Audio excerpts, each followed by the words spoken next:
How do you keep things fresh for yourself though? Because you're working on all of these clients at a very high level.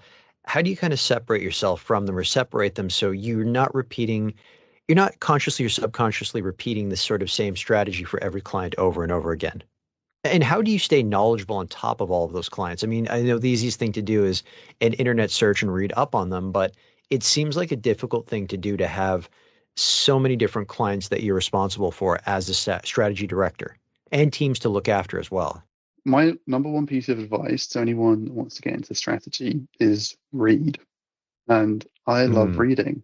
And I read the news every day. I read all sorts of books. I read autobiographies or books by comedians, but also the classics if they appeal to me, and business or strategy books. I kind of have a real hodgepodge on my reading list. And the more you read, the more you can call on it when a particular client brief comes across your desk, and you can kind of go, oh, I think I read something about this, or I have an inkling about it. And just that starting point for me gives me an angle to go after, and I kind of double check if I'm right or not in terms of what I'm thinking. But no, the more you can know about more, the better starting point you've got.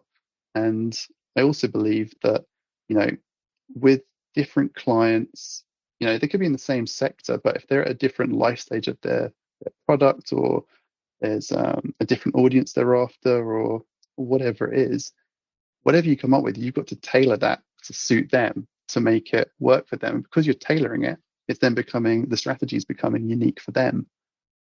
Sometimes you can make strategies that could work for any brand, and I'm still learning to this day that, well, how can you try and make it even more personal to the brand so that nobody else could have done it, and then it's even more powerful for that brand when it does come to life.